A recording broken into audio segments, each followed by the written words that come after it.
Masih bersama kami di Sapa Indonesia Siang, kami masih bersiaran langsung di Kompleks Parlemen Senayan Jakarta dalam suasana pelantikan anggota MPR, DPR, dan DPD periode 2024-2029. Saya masih berbincang bersama dengan Yunarto Wijaya dari Carta Politika. Mas Toto, ngomongin soal tadi ya, masalah artis bergabung jadi anggota parlemen. Kalau yang Anda lihat di periode sebelumnya, catatan-catatan apa yang Anda rasa kok kayaknya kurang greget ya kerja-kerja wakil rakyat dari kalangan selebritas ini? Saya tidak mengatakan lebih buruk ya, tetapi tidak terdengar. Mereka seperti tenggelam, sama seperti anggota DPR lain yang seringkali akhirnya dikritik. Padahal kan kalau kita berbicara mengenai tadi, bagaimana kemampuan mereka berkomunikasi, baik dalam konteks ketika berbicara di floor DPR, atau dalam konteks berinteraksi dengan masyarakat, mereka punya keunggulan di situ loh. Mereka lebih bisa diterima oleh masyarakat.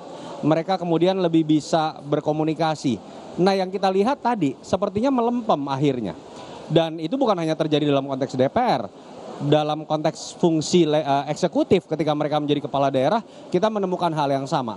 Artinya apa? Ada budaya di organisasi yang membuat siapapun yang jadi, mau itu penyanyi, mau itu aktivis, mau itu bintang film, mereka tenggelam dalam situasi yang menyebabkan mereka malah menjadi lebih diam dibandingkan ketika mereka sebelum menjadi pejabat. Terbawa arus untuk tadi bersuaranya itu ketika menunggu instruksi Ibu Ketua Umum saja. Saya tidak mengatakan bahwa kemudian mereka harus mendikotomikan dirinya berbeda dengan partai, tidak juga. Tapi anggota DPR yang berhasil itu kan adalah anggota DPR yang ketika tetap kemudian ada dalam garis ideologi partai, tapi juga bisa memberikan masukan kepada partainya bahwa kebijakan-kebijakan harus sesuai dengan aspirasi masyarakat. Artinya apa? Tugas paling utama itu turun, dengerin masyarakat, berkomunikasi, dan tadi kalau masuk ke pertanyaan pesohor, mereka yang harusnya menjadi garda terdepan, ngajarin tuh anggota-anggota DPR yang bukan pesohor, yang jarang berkomunikasi dengan masyarakat untuk melakukan hal tersebut. So, apa tolok ukur yang bisa kita tetapkan dari sekarang untuk mereka-mereka yang baru, terutama dari kalangan pesohor ini? Karena kan banyak asumsi yang muncul saat pemilihan itu ya sebetulnya ya biar menarik atensi untuk memilih partai yang kemarin saat pemilihan ini bisa dapat suara lah ibaratnya begitu. Ya. Tapi saat mereka terpilih, mereka sudah bekerja secara resmi mulai hari ini. Tolok ukur apa yang bisa kita lihat dari sekarang sehingga kita bisa tagih itu? Kalau menurut saya simpel ya. Misalnya buat para pesohor, ketika mereka punya kemampuan komunikasi lebih, mereka harusnya pertama kali menunjukkan sebagai anggota DPR yang bisa membuat pelaporan dari kegiatan mereka baik di floor DPR ataupun terhadap konstituen, website, lalu kemudian sosmed. Isinya jangan cuma makan bakso misalnya ketika bicara di sosmed, tapi bicara betul-betul mengenai laporan pertanggungjawaban dari banyaknya kegiatan. Mas, kalau kita lihat itu kegiatan itu sebenarnya banyak sekali loh di DPR. Misalnya ada 1.356 RDP, 1.063 rapat kerja. Berapa banyak yang orang ketahui lewat akun sosmed masing-masing DPR? Apa hasil dari raker? Apa hasil dari RDP? Apakah tidak pernah ada anggota DPR yang melakukan itu? Ahok, Basuki Cahayapurnama pernah melakukan itu. Jadi dia punya website BTP, tulisannya saya lupa singkatannya, bersih, transparan, dan apa gitu P-nya ya, sesuai dengan singkatan namanya. Di situ tertera semua laporan kegiatan-kegiatan penggunaan uang reses. Itu yang harusnya bisa ditunjukkan. Sehingga ketika masuk ke pertanyaan Mas Tifal tadi, tolak ukurnya apa? Harusnya dari situ. Bahwa mereka bisa melaporkan uang yang saya pakai untuk ngapain aja. Oke, saya pernah keluar negeri, kunjungan luar negeri. Tapi supaya tidak dilihat negatif, di luar negeri itu saya melakukan ini loh. Fungsinya seperti ini loh. Gunanya buat DPR dan komisi yang saya kemudian tempati seperti ini loh. Itu yang tidak pernah ada. Dan harusnya para pesohor ini bisa mencontohkan bagaimana pertanggungjawaban dari apa yang mereka kerjakan secara transparan dan terbuka kepada publik melalui berbagai macam instrumen yang kita sudah miliki. Di Carta Politika, sampai yang terakhir kali mungkin dipahami atau dibaca risetnya begitu, bagaimana tangkapan publik terhadap sosok-sosok artis yang menjadi bagian dari DPR, MPR, dan DPD ini? Apakah bisa dikatakan naik, turun, stagnan, atau malah ada hal-hal kritis lain yang sebetulnya harus dicermati? Kalau pertanyaannya kita ajukan pada masa kampanye, euforia terhadap para pesohor ini tetap lebih besar.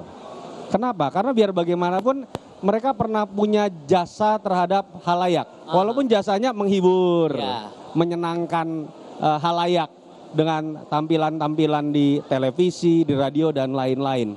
Tetapi ketika kita tanyakan kepercayaan publik, dalam konteks ketika mereka sudah jadi anggota DPR, stuck. Artinya kan modal mereka udah jauh lebih besar. Orang euforia tetap. Saya tahu nih lucu kalau lagi muncul di TV. Nyanyinya enak.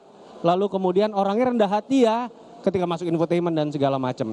Tapi ketika kita uji dalam kapasitas kerja mereka sebagai anggota DPR, euforia itu menjadi hilang. Itu yang harusnya kan jadi sebuah tolok ukur dan sebuah indikator yang harusnya tamparan ya, bahwa yang namanya para pesohor ini modalnya lebih besar. Kalau sampai ketika jadi anggota DPR lebih punya uang lo buat berkiprah, lebih punya modal untuk berkiprah, ada uang reses, ada hal-hal yang bisa dibagikan dari program sebagai anggota DPR. Tapi kemudian euforianya malah menjadi hilang, artinya kerja mereka lebih buruk dibandingkan yang non pesohor.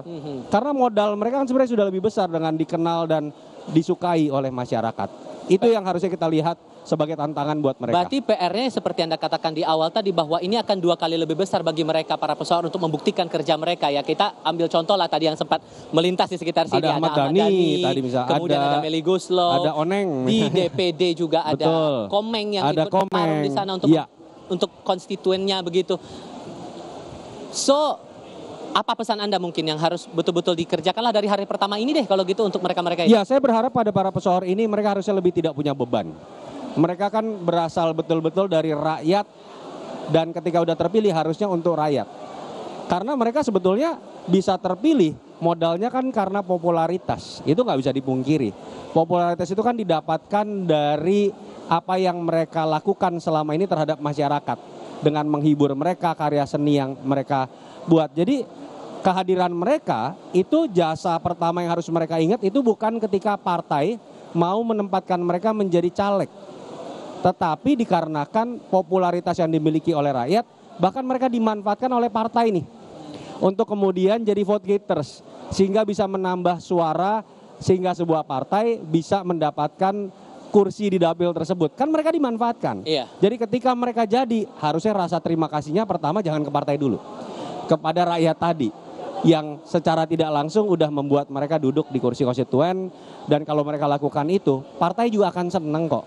Ketika ada image positif yang didapatkan oleh para pesohor ini, euforia itu tetap bisa dipelihara, image partai juga yang akan menjadi bagus. Terlebih nanti saat penugasan di komisi masing-masing, entah itu Betul. sesuai atau tidak dengan keinginan mereka mungkin. Karena kan ada beberapa suara juga yang kalau kita tangkap saat mereka di masa kampanye, rata-rata kan kalau dari kalangan-kalangan pesohor ini pasti ingin memajukan masalah kebudayaan. Ya, Komisi 10 di Komisi misalnya. 10 itu kan Ya. jadi area tugasnya begitu. Ya. Tapi kan saat itu tidak terjadi, keinginan mereka itu tidak sesuai dengan harapan kerja di realitanya di lapangan, tentu kan ini akan jadi pertanyaan baru lagi. Ini beneran bisa kerja atau enggak nih kan gitu jadinya. Saya melihat tapi tidak serta-merta kita harus mendorong para pesohor ini masuk di Komisi 10 hanya karena mereka pekerja seni harusnya masuk di Komisi 10. Kita harus menarik mereka di belakangnya. Contoh, Once. Once itu orang kenalnya vokalis Dewa 19. Iya. Tapi mungkin tidak banyak yang tahu, Once ini lulusan hukum UI, Universitas Indonesia. Artinya bukan tidak mungkin kenapa Once tidak meneruskan ilmu dan pengalamannya di bidang hukum, dia masuk di Komisi 3. Sehingga kemudian selain kapasitas dia yang menghibur yang sudah terbukti ketika dia menjadi vokalis bisa disalurkan dalam konteks fungsi komunikasi di konstituen dan di floor DPR, tapi kapasitas keilmuannya sebagai sarjana hukum juga bisa muncul. Kalau itu terjadi malah lebih kaya nih. Keterkenalannya bisa membantu dalam konteks komunikasi, keilmuannya tidak kalah dengan para lawyer, dengan para lulusan hukum lainnya yang kalau itu dikombinasikan menjadi sesuatu yang menarik sekali menurut saya. Tapi akhirnya kan muncul lagi persepsi, karena kan sekali lagi kan ya mungkin ini PR juga lah sebetulnya bagi parangan pesohor. Sekalipun secara background pendidikan selaras mungkin, entah apa yang mereka dapatkan nanti itu komisi kerjanya nanti. Tapi saat mereka mendapatkan posisi komisi kerjanya tidak sesuai dengan background yang dipahami publik sebelumnya, akan muncul pertanyaan, ini beneran bisa atau enggak nih? Ini beneran kerjanya serius atau enggak nih? Kan akhirnya kayak gitu, Mas. Ya, paling tidak itu kan bisa dimulai makanya, apalagi buat para pesohor ya. Ketika mereka lebih ngerti cara ngomong, tidak gugup untuk kemudian ngomong. Ya harusnya mereka lebih aktif ketika raker, ketika berhadapan-hadapan dengan menteri. Mereka harusnya lebih kritis. Apalagi kalau dulu mereka ngomong nggak ada tenaga ahlinya loh. Iya. Sekarang tenaga ahlinya udah nyiapin bahan kan. Sampai yang namanya pesohor di rapat-rapat komisi nggak aktif, nggak kritis, menurut saya keterlaluan. Karena negara sudah menyiapkan tenaga ahli untuk memberikan substansi materi, kemampuan mereka sebelum menjadi DPR itu sudah melatih mereka secara komunikatif.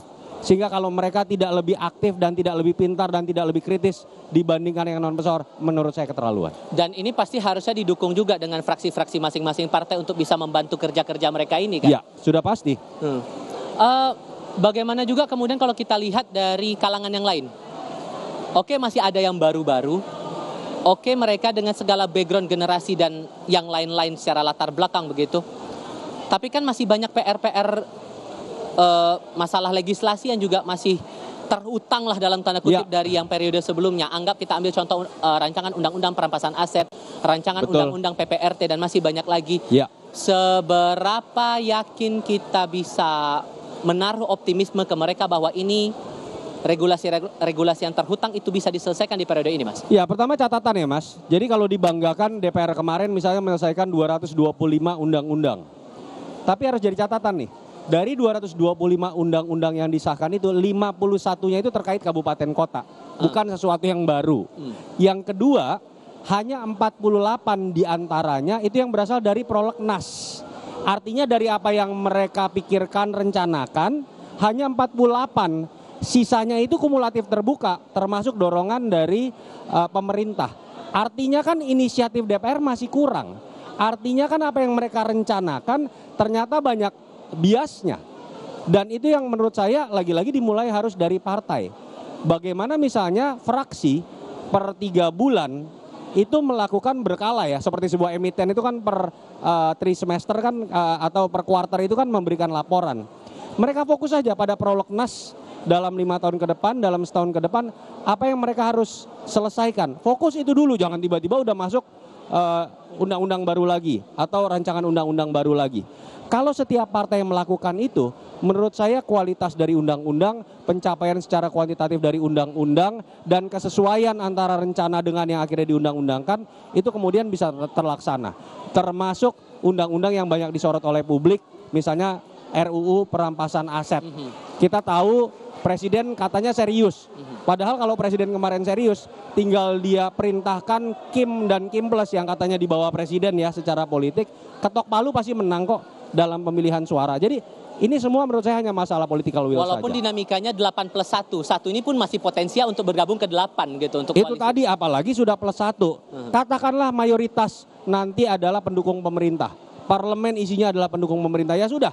Mau tidak mau kita harus terima sebagai sebuah persekongkolan elit ya, bahasanya seperti itu. Asal itu mempercepat pembuatan undang-undang yang berkualitas, publik akan melihat itu dalam konteks positif kok, demokrasi guyup.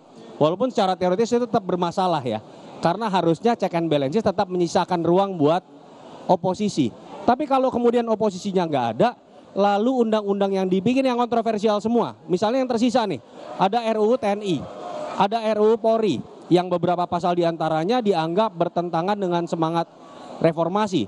Lalu kalau kemudian DPR baru yang diselesaikan hal-hal yang kontroversial seperti itu, ya jangan salahkan kalau kemudian kita sudah bisa menerka, lagi-lagi DPR akan terjerembab pada kepercayaan publik posisi buncit seperti yang terjadi pada periode sebelum. Bakal terulang nggak momen-momen revisi undang-undang berjalan secara kilat, momen-momen undang-undang direvisi dalam waktu yang cepat untuk periode sekarang ini, membaca dari sosok-sosok tokoh-tokoh yang mengisi parlemen kita?